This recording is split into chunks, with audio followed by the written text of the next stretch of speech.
Imagine dedicating decades of your life to building a future promised to you in neat monthly pension statements and retirement plans. You worked hard, saved diligently, and trusted the system. But now, across continents, those promises are vanishing. Slowly at first, almost imperceptibly, then all at once. Banks, governments, and corporations say everything is under control, but the cracks are spreading.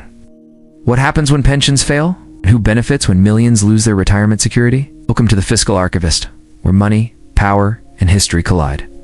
And the stories they don't want you to see come to light. Pensions are a relatively modern invention. Before the 20th century, retirement was mostly a luxury for the wealthy.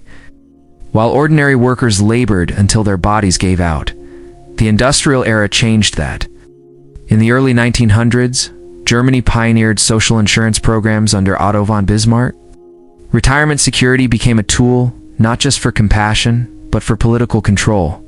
Bismarck knew that a stable, predictable retirement system could pacify workers, reduce labor unrest, and integrate them into a structured economy. Across the Atlantic, the United States watched and adapted. The Great Depression exposed the fragility of private savings. Millions of Americans lost everything in the 1929 crash: savings accounts, investments, and small private pensions. Social Security, introduced in 1935, was not just a safety net. It was a promise. Decades of labor would eventually lead to security in old age. Meanwhile, corporations began offering defined benefit pensions. In theory, workers would contribute a portion of their salary, the employer would contribute, and together, this fund would grow safely until retirement. Governments offered tax incentives to make the system appealing. For decades, it worked, or at least it appeared to. Post-World War II, pensions became the backbone of middle-class stability. In Europe, the US, and Japan, companies promised lifetime security. Governments backed these programs with bonds and other safe instruments. Defined benefit pensions were lauded as unshakable. People planned vacations, bought homes, and invested based on these predictable income streams. In theory, the system aligned the interests of workers, corporations, and states. But beneath the surface, hidden pressures were growing. Life expectancies were increasing faster than anticipated. Workers began living 5, 10, sometimes 20 years longer than the actuaries had predicted. Meanwhile, the funding models assumed steady economic growth, low inflation, and reliable returns. And then, subtle cracks began to show. In the 1970s, inflation surged. Bond yields stagnated. Investment portfolios couldn't keep pace with the rising cost of living. The first whispers of a systemic vulnerability emerged. Pensions were promises, not guarantees. Fast forward to the 21st century, demographics are no longer on our side. The baby boomer generation, one of the largest cohorts in history, is entering retirement. At the same time, birth rates in developed nations have plummeted. Fewer workers are contributing to Social Security, while more people are drawing from it. Corporate pensions, once rock solid, have shifted from defined benefit to defined contribution plans. The burden of risk moved from employers to employees. In other words, the worker is now responsible for managing market volatility, longevity risk, and investment strategy, a role most are ill-prepared to handle.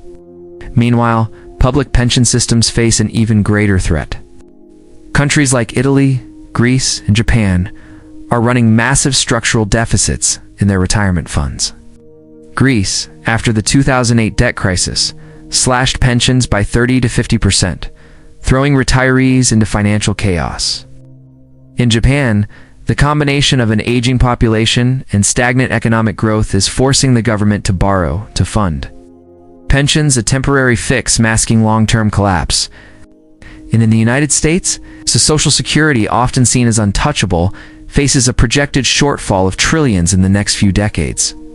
Fund reserves are being spent faster than they are replenished, and without reforms, benefits will be slashed or funded through new taxation. What happens when pensions fail?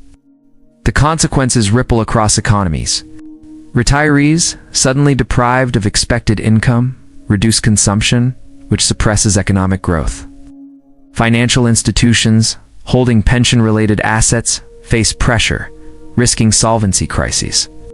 Governments scrambling to cover shortfalls often resort to money printing, triggering inflation that further erodes savings. We have already witnessed early stages.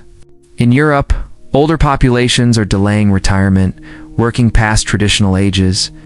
In the US, many seniors rely on credit cards and reverse mortgages to survive. In developing countries, promised pensions are often underfunded or mismanaged, leaving retirees dependent on family or basic welfare. History provides clues. The Roman Empire, for instance, promised land and grain to veterans and citizens. When resources ran dry, political and social unrest exploded. In Weimar Germany, inflation decimated savings and pension funds, leaving retirees destitute. Today, the same mechanisms, demographic pressures, underfunded obligations, and reliance on debt are repeating globally. Governments and institutions have attempted fixes, but most have been temporary. Raising the retirement age is politically unpopular. Cutting benefits invites social unrest. Increasing taxes can stifle growth. Meanwhile, investing pension funds in volatile markets exposes them to crashes, further risking retirees' income. Quantitative easing, low interest rates, and bond purchases have been deployed to keep pension systems solvent on paper. But these measures often inflate asset prices, benefiting younger and wealthier investors, while retirees watch their fixed income security purchasing power erode. Private solutions, like 401ks or personal investment portfolios, shift responsibility to individuals, many of whom lack financial literacy, experience, or risk tolerance. Ow. This creates a two-tiered system where the wealthy protect themselves and ordinary workers shoulder the risk. Today, the numbers are stark. In Japan, the government pension system is effectively underfunded by more than $15 trillion. Here in the US, the Social Security Trust Fund will be depleted by the mid-2030s without intervention. European countries like Spain and Italy are rolling back promised pensions, leaving millions vulnerable. The pattern is unmistakable. Demographic shifts, underfunded systems, and financial engineering are converging to create a global retirement crisis. And just like in historical collapses, the losses will not be distributed equally. Wealthy elites, holding diversified portfolios, will navigate the storm. Ordinary retirees, dependent on fixed income, will face the brunt. This is not a distant problem. It is happening now, quietly, invisibly, under the radar of most news cycles. Here are 3 takeaways. First, pensions are not guarantees. They are promises contingent on fragile systems. Inflation, demographic shifts, and underfunded obligations make them increasingly unreliable. Trusting the system blindly is dangerous. Second, the global retirement collapse is systemic, not accidental. Governments and institutions are aware of the shortfalls and are using temporary measures like debt, low interest rates, and asset inflation to mask the problem. Third, individuals must prepare independently. Diversified savings, alternative investments, and financial literacy are essential. Relying solely on public or corporate pensions exposes retirees to systemic risk. The global pension crisis is only the beginning. When older generations lose security, intergenerational conflict intensifies. Debt burdens shift to younger populations. Political instability rises. Social trust erodes. History repeats itself, not because humans are reckless, but because financial systems are engineered to prioritize survival of the state and markets over the individual. The question is not if pensions will fail, but when, and who will be left standing when they do. If this perspective opened your eyes to the realities behind retirement systems, consider subscribing to the Fiscal Archivist. Dive deeper into the hidden mechanisms of global finance, economic paradoxes, and financial conspiracies that shape our world. Share your thoughts in the comments. How are you preparing for the coming pension collapse? The conversation is just beginning.